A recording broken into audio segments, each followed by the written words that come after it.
From KPLC 7 News, this is a special report. Good evening, I'm Erica Bivens. We interrupt your programming this evening as we continue to follow a developing story. Louisiana State Police Trooper Stephen Vincent was shot in the head late this afternoon during an altercation with a man after responding to a call of an erratic driver. The man is in custody while Trooper Vincent is being treated at Lake Charles Memorial Hospital. A news conference should be underway shortly at the hospital. Now, just some background on 43-year-old Trooper Vincent. He's actually a 13-year veteran of the state police force. Vincent actually comes from a law enforcement family. His brother Keith Vincent, meanwhile, is actually the chief of police in Iowa, and another brother is also a state trooper. Louisiana State Police Superintendent Colonel Mike Edmondson says they do have a suspect in custody. He's been named as 54-year-old Kevin Daigle. Again, that news conference is getting underway right now. We take you there live. Here with Sheriff Tony Mancuso, who's not only the sheriff of Calcasieu Parish, but a very dear friend of mine.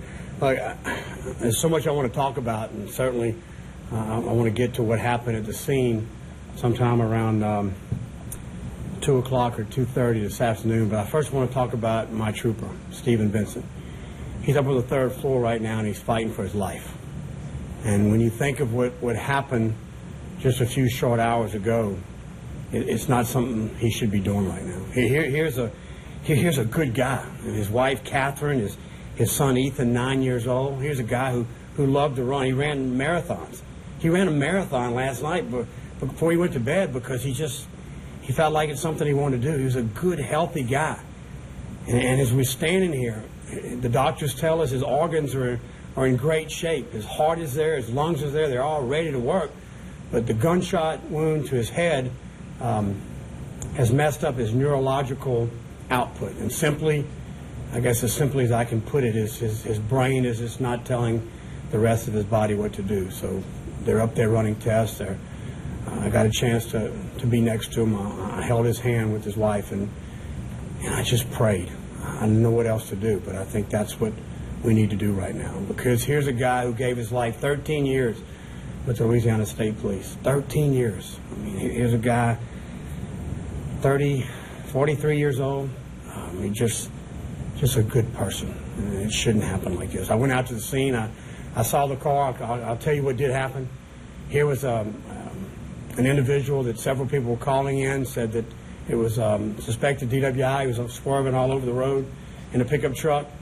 Where here comes Stephen, and Stephen encounters him. He's in a ditch. He's run off into a ditch. He's kind of sideways. And I'm watching the tape, and I'm listening to my trooper who's sitting there. He's talking to the guy. He's telling him, "Why don't you get out? Let me help you.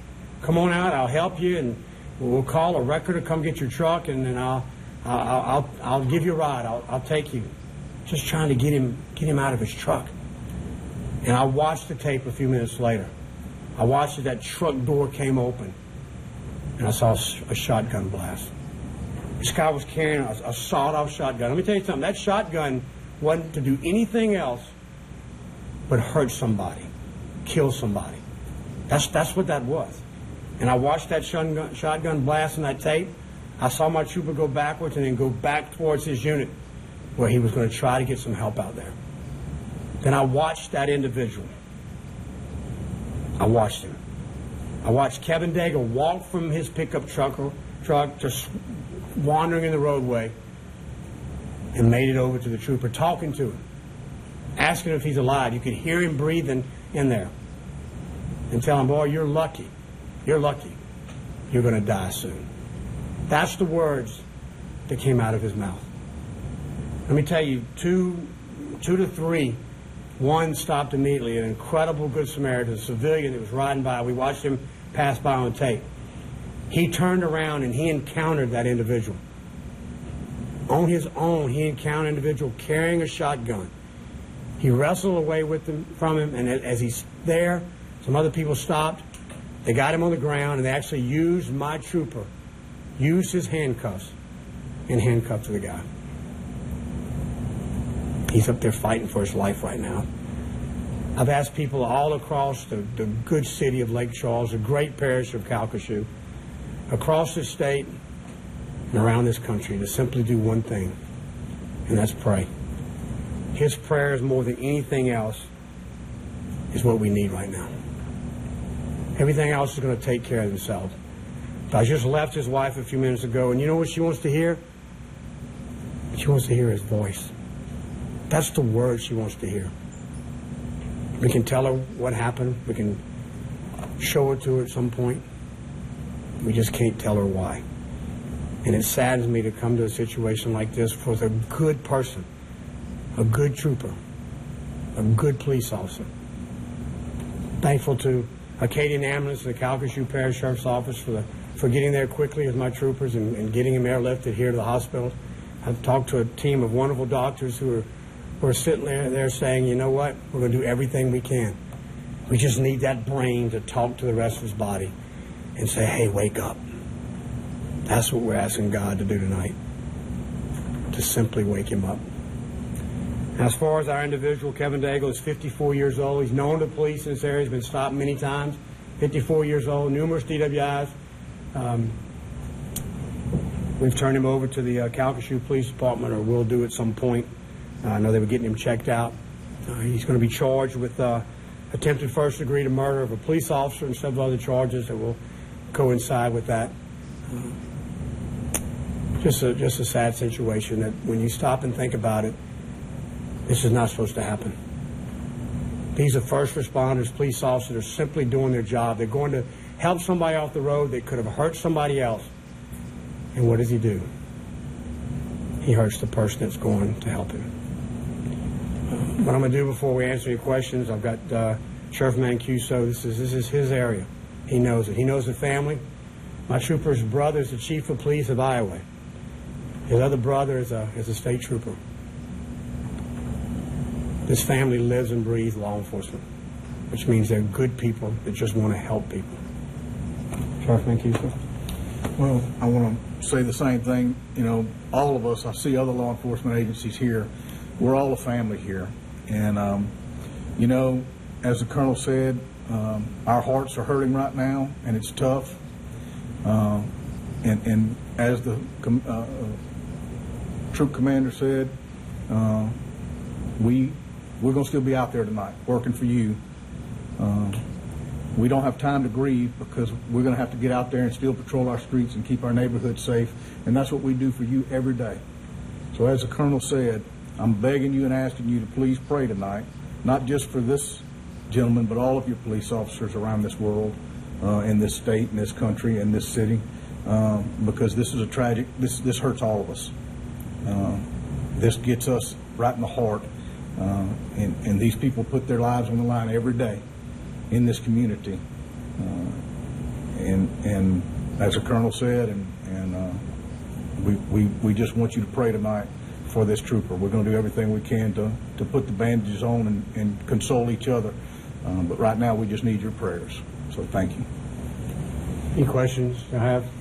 Anything you want to ask me? Yes, ma'am. Yes. You said that he has several DWIs and he has a criminal history.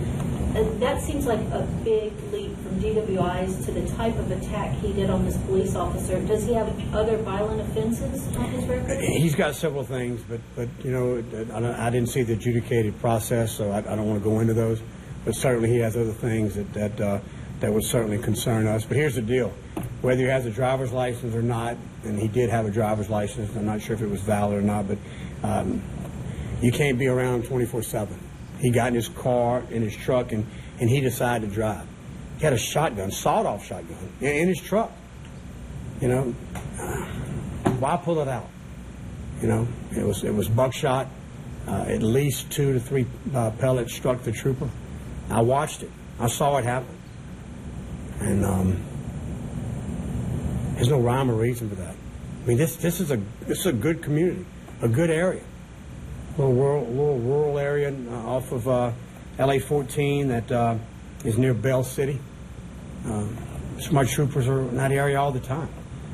So nothing right now that leads us to believe him to act in the way he is. I heard his words to my troopers. He was lying on that ground, unconscious, and I don't think I'll forget that for a while. But But let me tell you something. It's just important to me. We talked about him tonight. We talked about Trooper Stephen Vincent for what he stands for who he is, and what he does. I couldn't be any more proud of him because he conducted himself. I watched him talk to him, incredibly professional, and just trying to talk him out of the truck and tell him he's there to help him. Yes, sir. Did he have a permit for the weapon? Well, I don't think you could get a permit for a sawed-off shotgun, but there's no indication he had a permit or any type of concealed handgun permit that we're well aware of. No, sir. And the two people who stopped to help. I had a chance to talk to one on the phone just about 30 minutes ago, and I simply thanked him. His Jeep is still out there. A Jeep and another vehicle actually stopped to help him. They're still out there. It's an operable crime scene. We're shooting pictures, trying to make sure we get all the evidence and just put our story and put our case together, because that's going to be important as we move forward in this. Yes, they're still out there. I asked him, he said, look, I just saw a trooper lying on the ground. The right thing for me to do was to stop and help, and he did it. He did so at his own danger. But what I heard him talking and doing, I was pretty proud of him. That's not something you certainly, it's just the bottom line. You just don't always expect that out of people, because they just try to move away. And I don't blame them. I get that. I understand it. The guy's got a shotgun in his hand. But they stopped to help my trooper, and I'll never forget that, and I told him that. And I certainly look forward to seeing him the next day or so, and maybe even tonight, and visiting with him.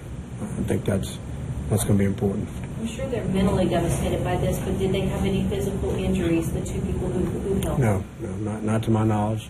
They didn't have any, and it was a little off camera, but they were scuffling with him, but we could hear him talking to him, and they certainly seemed to be okay.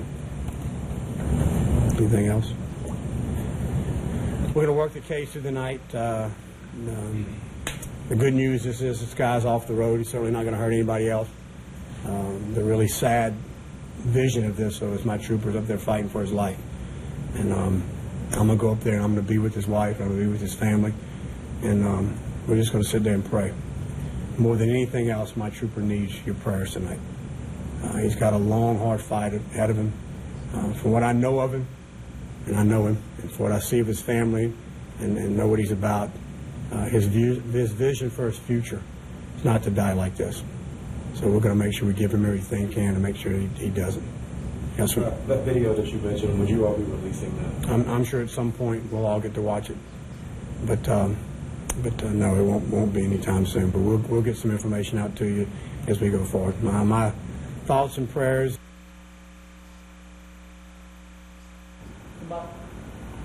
Well, as we just heard from that news conference at Lake Charles Memorial Hospital, Trooper Vincent is currently fighting for his life. Colonel Mike Edmondson with Louisiana State Police, as you heard him speaking, says the gunshot wound to Vincent's head has caused severe neurological damage. Edmondson says Daigle is facing attempted murder of a police officer, among other charges.